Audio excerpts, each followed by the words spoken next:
오늘 말씀의 제목, 환영받지 못하는 선지자에 대해서 여러분들에게 말씀을 전달하도록 하겠습니다. 저번 주에 여러분들 기억하시다시피 예수님께서 말씀하셨습니다.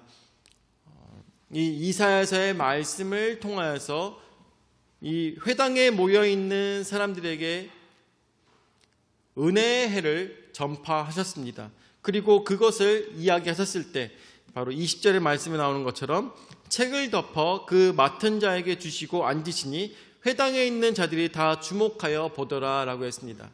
회당에 다 같이 모여가지고 이 하나님의 말씀을 한 사람씩 읽습니다. 한 사람씩 읽고 그 중에서 가장 중요한, 그날의 가장 중요한 사람이 거기서 읽고 난 다음에 그것을 읽던 것을 건네준 자에게 딱 다시 주고 난 다음에 자리에 앉으면 거기서부터 이제 이 말씀에 대해서 할 이야기들을 하는 시간이 되는 것입니다. 그래서 그때 이 날에 예수님께서 하신 말씀은 바로 첫 번째 자유의 날을 선포하신 것입니다. 그래서 책을 덮어 그 맡은 자에게 주시고 앉으시니 회당에 있는 자들이 다 주목하여 보더라. 이에 예수께서 그들에게 말씀하시되 이 글이 오늘 너희 귀에 응하였느니라 하시니 아멘. 자, 그렇다면 오늘 그 말씀이 다시 한 번 더 어떠한 말씀인가 한번 보도록 할까요? 누가복음 4장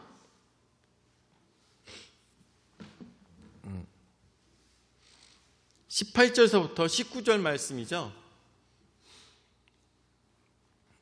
응한 말씀을 제가 읽도록 하겠습니다. 주의 성령이 내게 임하셨으니 이는 가난한 자에게 복음을 전하게 하시려고 내게 기름을 부으시고 나를 보내사 포로된 자에게 자유를, 눈먼 자에게 다시 보게 함을 전파하며 눌린 자를 자유롭게 하고 주의 은혜의 해를 전파하게 하려 하심이라 하였더라 라고 하였습니다. 이 말씀은 이미 회당에 모여있는 많은 사람들이 너무나도 깊게 오랜 시간 묵상하던 말씀이었을 것입니다. 왜냐하면 이미 그 전부터 오랜 시간 메시아를 기다리고 있었던 많은 유대인들이 알고 있는 말씀이었기 때문입니다. 여러분들 알고 계시죠? 이번 금요일 날 보셨다시피 아직도 유대인들은 머리 위에다가 성구를 해가지고 머리 위에다 달고 있습니다. 그리고 이 손에다가도 성구를 하여서 팔에다가 이렇게 감고 있어요. 우리 조경태 집사님 기억나시나요? 통곡의 벽에 갔을 때 거기서 성경책이 갔더니 통곡의 벽에 딱 있고 성경책이 왼쪽에 막 전시가 돼 있고 그리고 특별하게 이제 검은 모자와 검은 옷을 입은 사람들이 가가지고 거기서 팔에 하는 것을 가지고 와서 팔에 하고 머리에 하는 것을 이렇게 머리에 하고선 그곳에서 성경 말씀을 읽으며 기도하는 그런 장소가 바로 통곡의 벽이었습니다. 지금도 저들은 이 이사야서의 말씀을 머리와 이 팔에다가 하고 그 상태에서 아직도 메시아를 기다리고 있는 자들이 바로 유대인들이었던 것입니다. 그런데 그들은 그것을 하면서 이 말씀을 외우고 말씀을 외우면서 무슨 생각을 하겠습니까? 빨리 하나님 빨리 우리에게 메시아를 보내주셔서 이 세상에 있는 이 모든 문제들을 해결해 주시옵소서 라고 하는 기도를 유대인들은 오랜 시간 해왔을 것입니다. 그런데 그 상황에 예수님께서 뭐라고 말씀하십니까? 그들에게 이르시되 말씀하시되 이 글이 오늘 너희의 귀에 응하였느니라 하시니 라고 하였습니다. 이 말씀이 너희의 귀에 응하였다는 말씀은 곧 너희는 오늘 메시아를 만나게 되었다라고 이야기하는 것과 마찬가지인 것입니다. 이 말을 들었을 때 얼마나 많은 사람들이 놀랐겠습니까? 그리고 또한 이 말씀만 하신 것이 아니라 그곳에 앉으셔서 이 성경에 대한 하나님의 마음에 있었던 이야기들을 많은 앉아있는 사람들에게 하신 것입니다. 그때 예수님께서 그 이야기를 하고 계실 때 바로 22절의 말씀에 나오는 것처럼 그들은 생각하는 것입니다. 그들이 다 그를 증언하고 그 입으로 나오는 바 은혜로운 말을 놀랍게 여겨 이르되 이 사람이 요셉의 아들이 아니냐라고 이야기하고 있는 것입니다. 예수님께서 하시는 모든 말씀들이 한 구절 한 구절 한 구절이 너무나도 은혜로운 말씀이었고 너무나도 합당한 말씀이었으며 너무나도 중요한 말씀들이라는 것을 그 회당에 앉아있는 모든 사람들이 다 느끼고 생각하며 그 마음속 깊이 박히는 그 말씀이 얼마나 중요한지를 깨닫게 되는 정말 그야말로 복된 시간이었을 것입니다. 저는 여기에 앉아있는 사람들이 너무나도 부러워요. 예수님의 말씀을 그 회당에 앉아서 강론하시는 말씀을 직접 들었다면 얼마나 대단한 것이겠습니까? 그런 것도 있더라고요. 예전에 이 주시광, 미국의 주시광이 있었는데 그 주시광이 지금도 살아있거든요. 그런데 그 사람이 내걸은 엄청나게 커다란 상품이 있었어요. 엄청나게 비싼 상품. 그게 한 번에 그 상품을 얻는데 약 2천만 원인가? 돈을 내야지만 그 상품을 얻을 수가 있었어요. 근데 그 상품은 뭐였냐면 그 주식왕과 함께 저녁 식사 한 끼였습니다. 2천만 원을 내고 그 주식왕과 함께 저녁 식사를 한 끼 먹을 수 있는 것이 그 상품이었다는 거예요. 우리 같은 사람들로서는 도저히 이해할 수가 없는 것이죠. 아이돌도 아니고 대단한 사람도 아닌 것 같은데 그 주식왕과 어떻게 저녁 한 끼를 먹는데 2천만 원을 내야 되는가. 그런데 너무나도 많은 사람들이 모여서 내가 2천만 원을 낼 테니까 이 주식왕과 저녁 한 끼만 하게 해주세요 라고 얘기하는 것입니다. 왜 그렇습니까? 그 사람한테 듣는 한마디 한마디 한마디가 앞으로 자신에게 있어서 투자에 굉장히 큰 도움이 될 거기 때문에 지금 2천만 원이 중요한 것이 아니라 지금 이 사람을 만나서 이야기를 나누는 것이 더 중요하다는 사람들이 세고 셌다라는 것입니다. 그런데 지금 오늘 말씀에 나오고 있는 이 예수님은 회당에 앉아있는 사람과 독대를 하며 그들에게 진정 누구의 말? 하나님의 말씀을 가감없이 저들에게 전달하고 있는 이 복된 시간이라는 것입니다. 이것은 돈으로 환산할 수 없는 시간이고 이것은 너무나도 영광된 시간이며 목회자들 뿐만 아니라 너무나도 많은 성도들이 다 꿈처럼 여기는 그런 시간이었을 것입니다. 그야말로 돈 내고도 갖지 못하는 시간인 것이죠. 그런데 여기서 너무나도 안타까운 일이 벌어지게 된 것입니다. 그렇기 때문에 두 번째, 환영 못 받는 선지자에 대해서 우리가 생각해 봐야 되겠죠. 22절 말씀 다시 보도록 하죠. 그들이 다 그를 증언하고 그 입으로 나오는 바 은혜로운 말을 놀랍게 여겨 이르되 이 사람이 요셉의 아들이 아니냐라고 이해하고 있습니다. 이 유대인들 또한 회당에 모여서 하나님의 말씀을 강론하는 사람들은 여러분들 어떠한 사람들일까요? 어떠한 사람들? 그야말로 랍비들 중에 랍비들이 모여서 그곳에서 강론하며 서로 말씀을 나눴을 것입니다. 근데 여기는 굉장히 커다란 약점이 있죠. 뭐냐?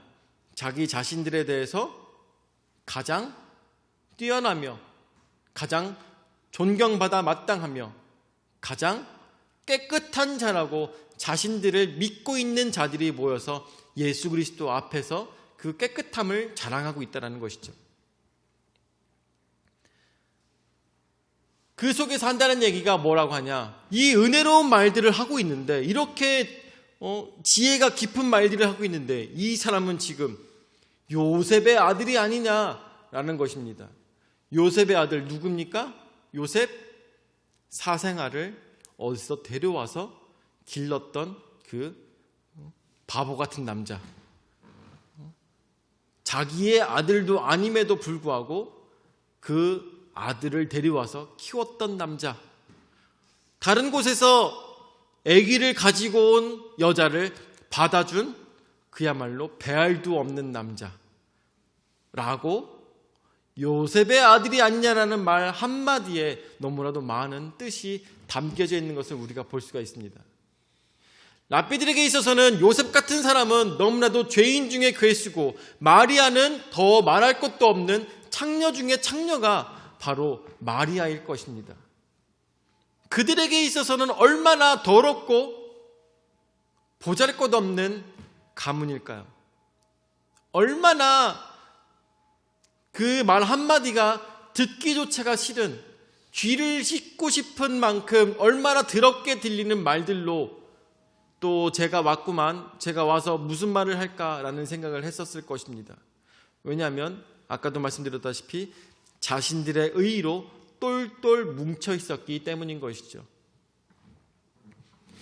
예전에 저도 여러분들에게 말씀을 드린 적이 있습니다.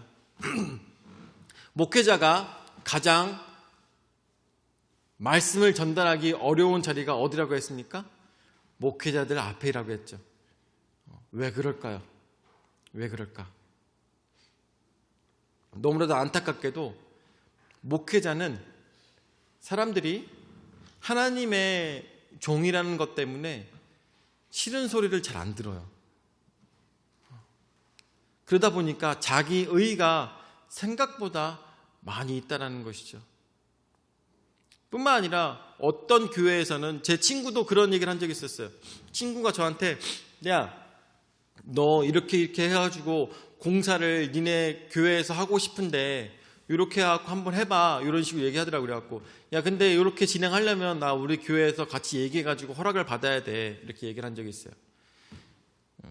이런 공사를 하려면은 우리 교회에서 같이 성도들하고 함께 얘기해가지고 그거 성사시키려면은 교회 성도님들과 함께 회의해야 돼, 이렇게 얘기했더니 이 친구가, 교회 다니지 않는 친구가 하는 얘기가, 야, 왜 그렇게 해? 네가 교회에서 왕이잖아. 네 마음대로 하면 되지, 라고 하더라고요. 우리 교회는 안 그래. 제가 그랬어요. 우리 교회는 그렇지 않아. 너 잘못 생각하고 있는 거야, 이렇게 얘기했어요. 세상 사람들도 생각할 때 교회에서 왕이 목사라고 생각하는 경우들도 많이 있더라고요. 너무나도 안타까운 게 지금도 이 광화문에 나가서 하고 있는 많은 사람들, 어쩌면 목사가 하나님이 되어 있는 경우도 굉장히 많이 있죠. 그렇다 보니까 다른 사람이 옆에서 하는 얘기가 절대 들리지 않아요. 뭐라고 얘기하면 당신같이 죄에 찌들어 있는 사람이 하는 얘기를 제가 하나님의 종으로서 들을 것 같습니까? 라는 식으로 얘기한다면 더 이상 할 얘기가 없는 거예요. 그렇기 때문에 다른 사람의 조언이 목회자들한테 잘 안 들어가는 것이 너무나도 안타까운 현실인 것입니다. 그렇기 때문에 목회자가 목회자들 앞에서 말씀을 전달하는 것 정말 쉽지 않습니다. 왜 그럴까요? 자신들의 의로 똘똘 뭉쳐있기 때문에 겸손하게 말씀을 하나님의 말씀으로 듣지 않는다는 것이죠. 너무나도 안타까운 현실들입니다. 그렇기 때문에 이 예배 자리에 가장 복된 자는 누구일까요? 가장 선한 자, 가장 깨끗한 자가 가장 복된 자가 아니라 심령이 가난한 자가 가장 복되다는 것을 우리는 깨달아 알아야 될 것입니다.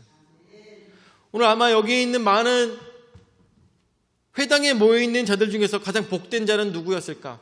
거기서 가장 깨끗한 자가 복된 자가 아니라 거기서 예수 그리스도께서 하시는 그 말씀을 가난한 마음으로 듣는 자가 가장 복됐을 것입니다. 오늘 우리는 어떠한 마음으로 왔습니까? 오늘 우리는 나의 힘셈을 뽐내기 위해서 왔습니까? 나의 잘남을 뽐내기 위해서 왔습니까? 예수 그리스도 앞에서 무엇을 우리가 자랑할 수가 있겠습니까? 우리는 갈급한 심령으로 나오시기를 예수 그리스도로 축원을 드립니다. 아멘. 그렇습니다. 오늘 예수님께서 말씀하실 때 이 사람들이 얘기합니다. 요셉의 아들이 아니냐라고 얘기할 때 저들로 하여금 어떠한 기쁨과 즐거움이 없이 너 같은 놈이 무슨 얘기를 하냐라는 말로 이야기를 하고 있는 것입니다. 그래서 23절 말씀에 얘기합니다. 예수께서 그들에게 이르실 때 너희가 반드시 의사야 너 자신을 고치라 하는 속담을 인용하여 내게 말하기를 우리가 들은 바 가버나움에서 행한 일을 네 고향 여기서도 행하라 하리라 라고 했습니다. 여기서 나오는 의사야 너 자신을 고치라 하는 얘기는 뭐냐면 남의 병을 고치기 전에 너의 건강부터 챙겨라 라는 얘기입니다. 그런 것처럼 가버나움에서 행한 일을 네 고향 여기서도 행하라 하리라 라고 하는 것처럼, 야, 너희 동네 와서 가버나움에서 행했던 일을 하기 전에 니네 집부터 봐봐. 니네 집부터 지금 돌아보면 니네 집 얼마나 더럽고, 엄마는 창녀요, 아빠는 배알도 없는 사람인데 네 말이 무슨 의미가 있냐라고 하는 것과 마찬가지라는 것입니다. 이 얼마나 안타까운 불환영이라는 말입니까? 예수 그리스도를 영접하기는커녕 뭐라고? 욕하고 있는 상황이나 마찬가지라는 것입니다. 그래서 24절 말씀에 예수님께서 말씀하십니다. 또 이르시되 내가 진실로 너희에게 이르노니 선지자가 고향에서는 환영을 받는 자가 없느니라 라고 이야기하고 있습니다. 예수님께서는 여기서 이미 어쩌면 내려놓으신 것이죠. 선지자가 고향에서는 환영을 받지 못하기 때문에 여기서는 할 수 있는 것이 없겠구나 라고 생각하십니다. 그래서 세 번째로 회당에 있는 자들의 노를 우리가 보게 될 것입니다. 그들이 어떻게 해서 노가 일어나느냐. 25절서부터 말씀을 보죠. 내가 참으로 너희에게 이르노니 엘리야 시대에 하늘이 3년 6개월간 닫히어 온 땅에 큰 흉년이 들었을 때 이스라엘에 많은 과부가 있었으되 라고 이야기하고 있습니다. 엘리야 시대를 얘기합니다. 누구나 다 알고 있는 엘리야 시대에 3년 6개월간 그 땅에 기근이 들어서 가뭄이 들어가지고 물이 생기지 않는 큰 흉년이 있었습니다. 이때 이스라엘에 얼마나 많은 과부들이 있었겠느냐. 남자들은 밖에 나가서 일하다가 죽고 이런 일로 인하여서 그 이스라엘에 얼마나 과부가 많았고 또한 죽어가는 아이들이 얼마나 많았겠느냐. 자, 근데 26절 말씀에 엘리야가 그 중에 한 사람에게도 보내심을 받지 않고 오직 시돈 땅에 있는 사렙다의 한 과부에게 뿐이었으며 라고 얘기하고 있습니다.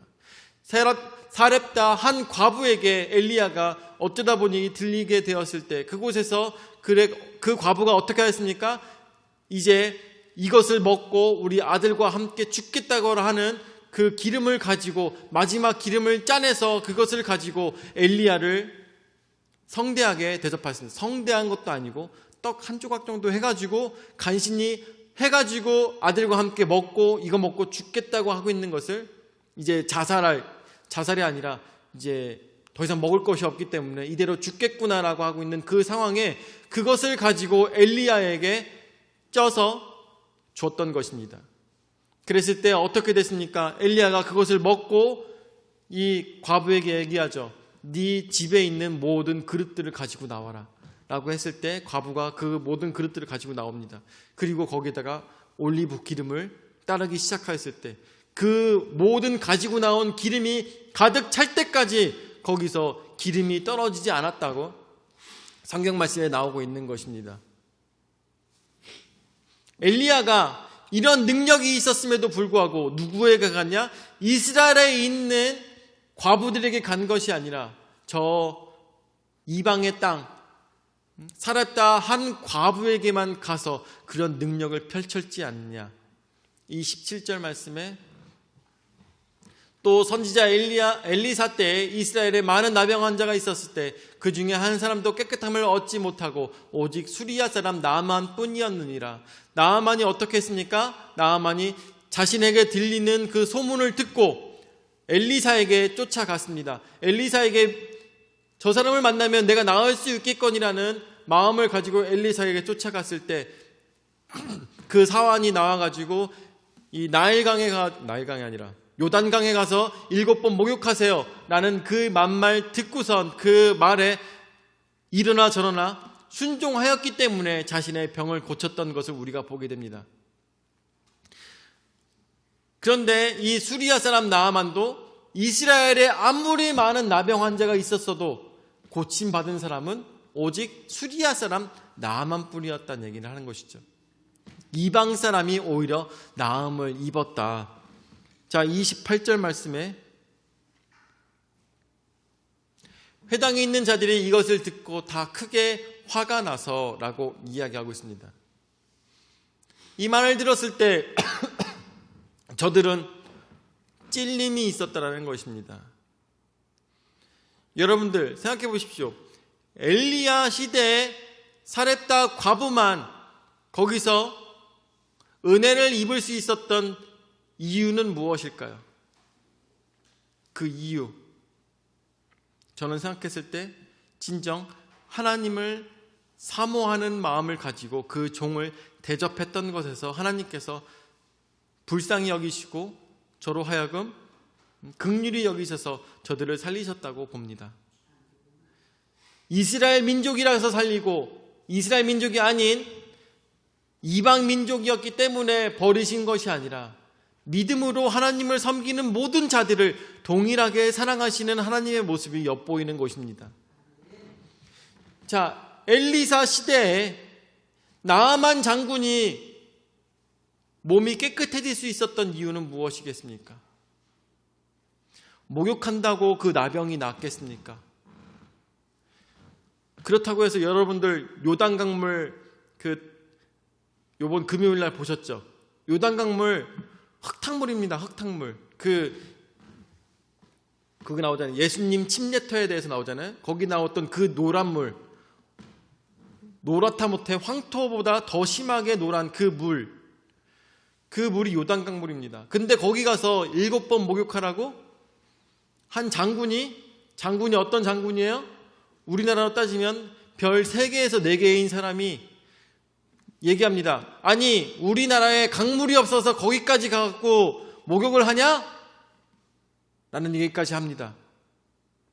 그런데 옆에 있는 부관이 얘기하죠. 아니, 더 힘든 걸 시켰어도 하지 않았겠습니까? 그런데 7번 목욕 쉬운 일인데 왜 안 하십니까? 라고 하여서 거기서 정말 속는 셈 믿는 셈 치고 가서 몸으로 행하였더니 어떻게 아기 살 만큼 깨끗해졌다고 하고 있는 것입니다.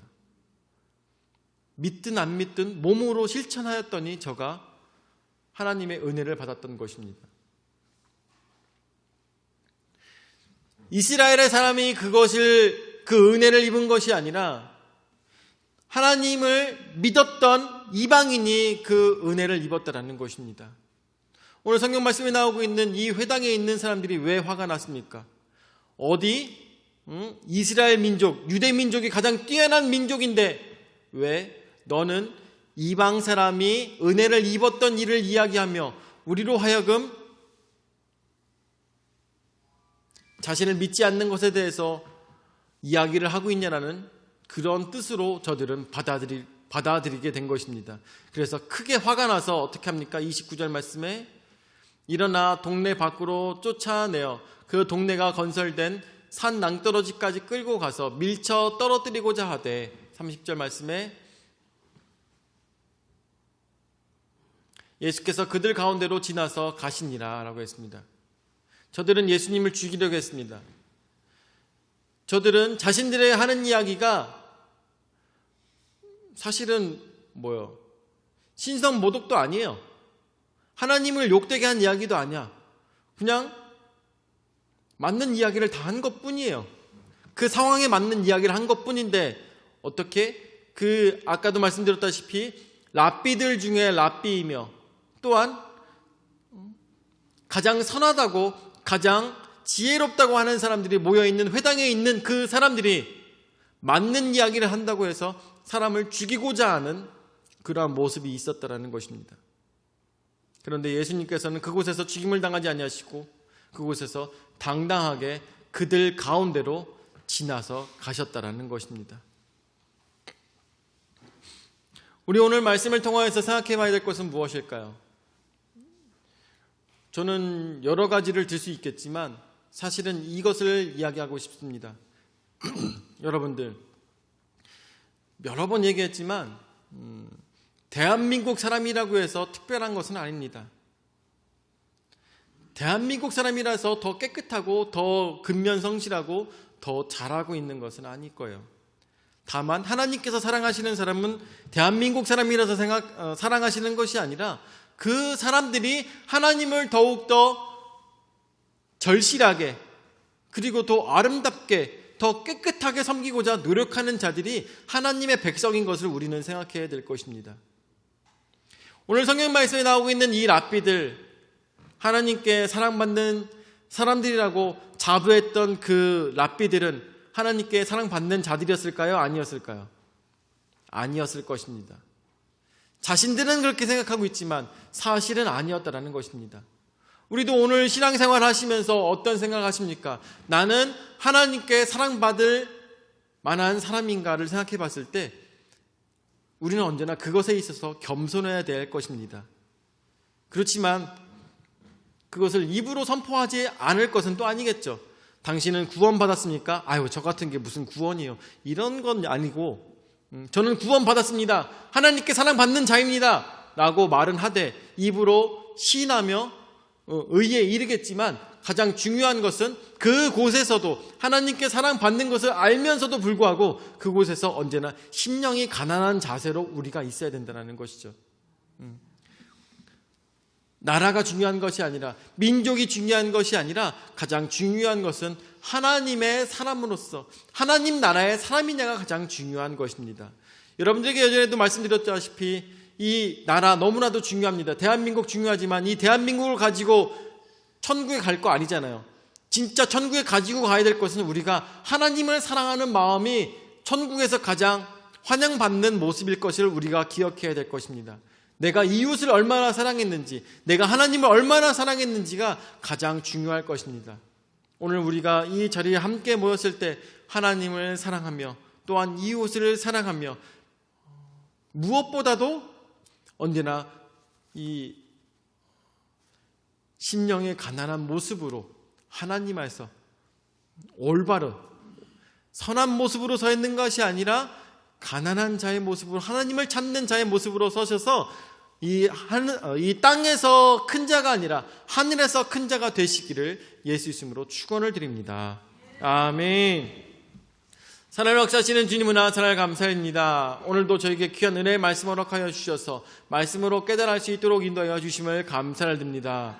당대의 의인이라고 자신들이 믿었고 또한 많은 사람들이 인정하였던 사람들이 오히려 예수 그리스도를 배척하며 예수님을 죽이려고 했던 모습을 우리가 성경 말씀을 통해서 보게 됩니다. 주여, 진정 하나님으로부터 평가될 것은 사람의 눈으로 보기에 아니면 또한 자신들이 생각하기에 선한 것이 아니라 오로지 하나님의 시선에는 다른 것이 보임을 우리는 기억해야 된다는 것을 말씀을 통하여서 보게 됩니다. 주여, 우리로 하여금 언제나 겸손하게 주의 말씀을 간구하는 저희들의 신앙이 될 수 있도록 인도하여 주시옵고 오늘도 주님을 사랑하며 주님을 더욱더 찾는 우리의 신앙의 모습 될 수 있도록 역사하여 주시옵소서. 이제는 자기 몸부려 죽기까지 우리 죄를 담당하신 구주 예수 그리스도의 은혜와 자기 외아들을 주기까지 우리를 사랑하신 아버지 하나님의 무한하신 사랑과 성령 하나님의 감화감동 역사 교제 위로 내주하시는 은혜가 오로지 하나님을 간구하며 심령의 가난한 자로서 주의 말씀을 사모하는 모든 영혼들 위해 영원히 함께 하실지어다. 아멘.